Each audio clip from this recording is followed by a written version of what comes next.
Exactly. Cincinnati boat. All right, so it comes in this like little container. It Yeah. does have lettuce and tomato But that's in not the between not buns. the wrap. Yes, But it's I mean, not. you But can it's make not your the own wrap. essentially. You can Right. pull it out. By the way, the How do person you eat this fucking thing? with the wrapper, you hold on to the Well, wrapper, like squeeze it out. or it may be a French fry box. Even you don't know. I haven't seen it. So how the hell? There's a picture of it in the article. You squeeze it out. You squeeze it out Yeah. and eat it as it Yes, comes out. yes. That's what I like toothpaste. That's exactly how I'd knock that out. Yeah, it seems kind It of wouldn't even make it out of the parking lot if I had that shit. I guarantee. All right. Yeah, and by the way, that was uncovered by our own friend, CNBC's Jane Wells. Discovered that. It's her story. Finally, what could be the biggest story of the week, maybe even the month, could perhaps be the year if it comes to the States. Apparently KFC now doubling down on the double down. This is just ridiculous. Apparently they add a patty of beef between the two pieces Yes. of chicken. See, I think they should put 2 chicken breasts in between 2 chicken breasts. Well, They do that that's too. next. No, they do. Keep going further down the story. They do. No, not 2 chicken. It's called the Max. Yes. Well, it's one chicken patty breast, between yeah. two 2 chicken chicken patties. breasts. Yes. Yes. Delicious. Yeah. It's called the Max. Yes, and the one that is the burger surrounded by the chicken breasts as buns also has bacon in it and looks like some type of barbecue sauce or something. Is called the Zinger Double Down King. Yeah. Let me tell you something. This is guarantee on the list. Guarantee. You know what's disturbing about this? I'm glad you pointed it out. It's no longer 2 chicken breasts, at least in South Korea. What it is like 2 dog breasts? No, they're formed chicken patties. Yeah. They're patties. You know? Yeah. I mean, at least the double down, you're looking at 2 solid chicken breasts. They didn't manipulate them. You may be jumping the gun. When Nick gets here, they may change it because that's ridiculous. No, I don't know. I mean, if people start getting the idea that chicken patties are okay, then everything's screwed. The whole house of cards comes out. That's it. Bingo. Well, wait. I want to just add this because I want to do a little research. I mean, I've done a little research in the field per our last food news, and you had given me coupons to Jack in the Box to try the sriracha. I got those in the mail. I used them all, but except for the dessert ones. But I've had all the sriracha burgers at Jack in the Box. I will say this: not bad at all, man. Not bad at all. So you get it's like a sriracha mayo or something. It's a sriracha. It's a creamy sriracha sauce, and it has the the jalapenos on it, and cheese, and of course the beef and the patties. I mean, in the buns. Very good. I did 2 for $5 with the coupon, and then I got a 1 for 1. Wow. And I did that 2 nights in a row. That's how good it was. And so far, I'm 0 for 7 on the late night munchie meal. 0 for 7 on the wins. 0 for 7. So I installed that. What's the regular price on that sriracha thing? I think if you got one without the meal, it's $4.89.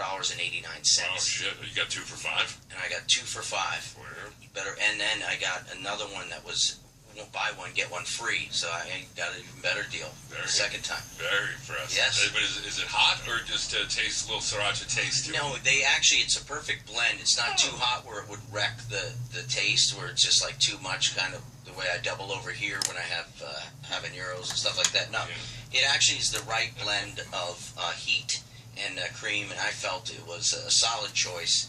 It's the patty is not big. It looks like one of those Jack big hamburger patties, so it's not what you think, but it's not buns either. I'm sorry, it's the toast. Right. Grilled sourdough. Awesome. Grilled sourdough. So it's a big flat looking sandwich. Yay. Sounds damn good. Plenty more news for guys.com. That's going to do it for us. I'm Gary. He's Dino. Check out the podcast. GaryandDino.com is where you find a brand new show every single Friday. It's Gary and Dino. From the New Normal Studios in Burbank. We're back to the Tom Leykis Show right after this. Listeners are winning huge cash every week at DraftKings.com, America's favorite one-week fantasy football site, where it's like a new season every time you play.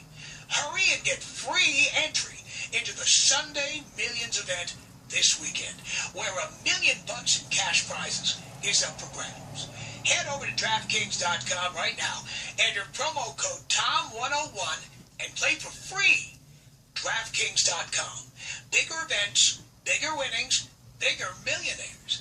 Enter Tom101 free entry now at DraftKings.com. That's DraftKings.com. This is the new normal. That is how you do it. This is the Tom Leykis Show. Everything you say is the fucking truth, man. Now, from the new normal studios in There's no doubt about it. Thank you for tuning into the Tom Leykis Show. From the New Normal Studios in Burbank, this is where you hear us live. Monday through Friday, 3 p.m. Pacific Time, 6 p.m. Eastern Time, 24/7 at PremiumTom.com. You can hear our show on demand. Just go to PremiumTom.com. That's PremiumTom.com. Thank you for tuning in. Thanks for being part of the program. We appreciate it. Here we are together again. It's you and me. And as I'm doing this show live, we are in the midst of something we've talked about before. And that is the month where the NFL has players wearing pink. Okay, pink cleats, pink do-rags, pink sweatbands, pink gloves, pink, lots of pink.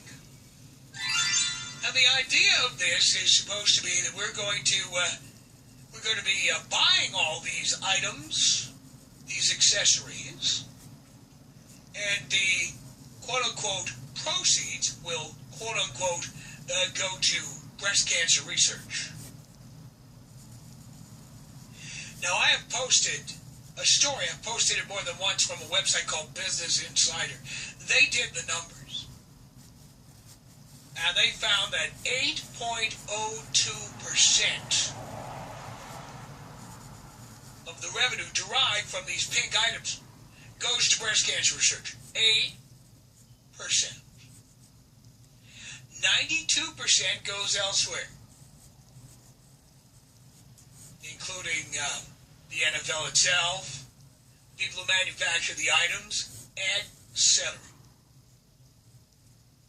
Now, we've already talked about how you take a man's game like the NFL, American football, and you puss it out by promoting to women this way, and that's what this is about. It's promoting to women.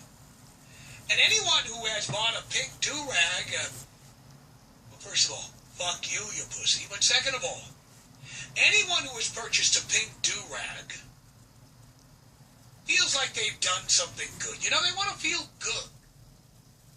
You know, I want to feel like I pitched in. I want to feel like I helped out. And so, yeah, I went and bought a pink do-rag. I went and bought some pink cleats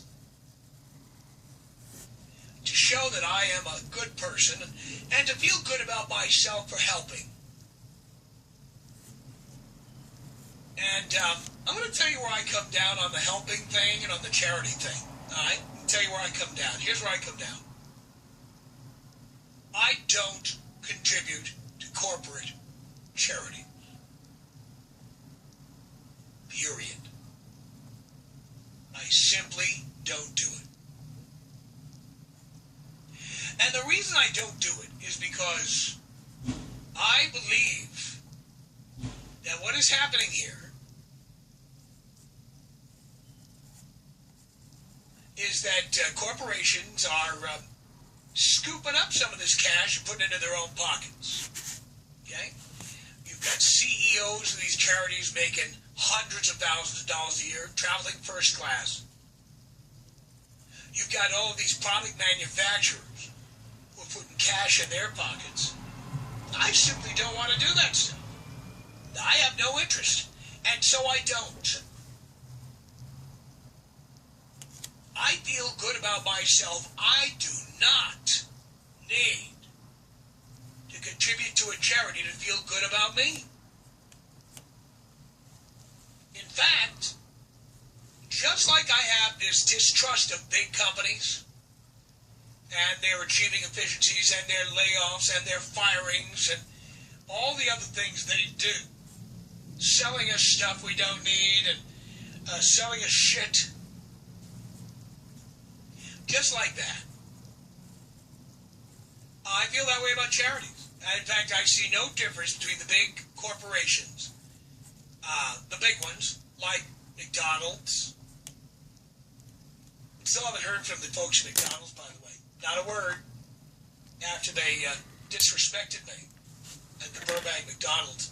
I'm done with McDonald's.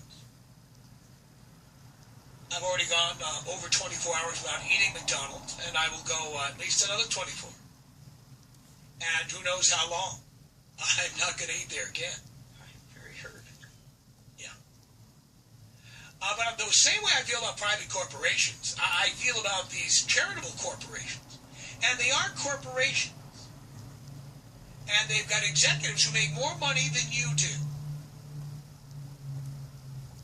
And I have to speak especially to my low-income listeners, my middle-class listeners, okay?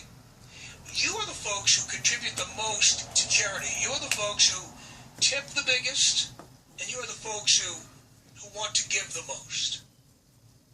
And I grew up in a neighborhood like that, in a family like that, low-income, shitty neighborhood, surrounded by tenement, apartment buildings, what have you. Let me speak directly to you. There's an awful lot of people with good hearts. And those are the people who are the victims of these companies that are in the charity business. And my recommendation to you, as we are in the fall, we're heading for the holiday charity season, is that you do not give to charity. What I am recommending to you, not that you not be charitable, what I am recommending to you is instead of doing set it and forget it charitable contributions where you mail money into some company where they take your credit card and it's real convenient to process the card and all that, I am recommending that you help people you know. And we all know people who need help. Some of them need money. Some of them need a job. Some of them need someone to talk to.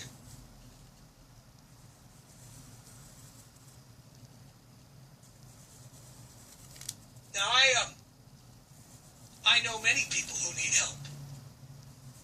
And I help them. But I do not give my money to corporations. Corporations who take my credit card, and I'm supposed to trust them that the money will get where it's going, okay? We have heard stories about money being sent to Africa for Ebola, or AIDS, or hunger. And people send the money in and don't bother to track where it went. And if you do any research at all, folks, I know you want to feel good about yourselves, but if you do any research at all, you're going to find that a lot of that money never gets where it's going in Africa. It never gets there.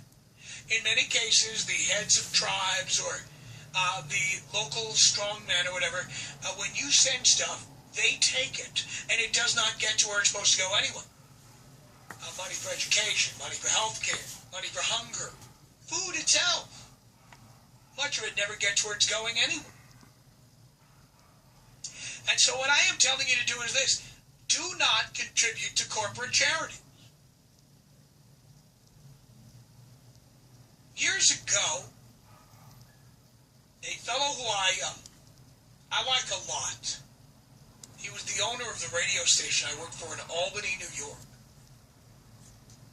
And one day, he went over the list of employees he had. By the way, his business was not unlike the new normal. It was a small company.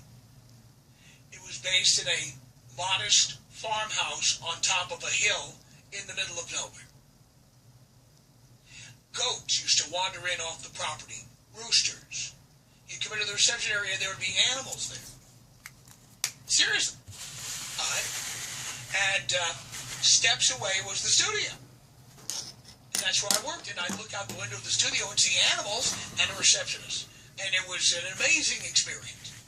And I remember when I was working at this station, the owner of the station was going over the list of employees. He didn't have a lot of employees, but he went over the list of employees who had contributed to the United Way and those who did not. United Way is very cunning. Okay? The United Way has thermometers with how much money they've collected, and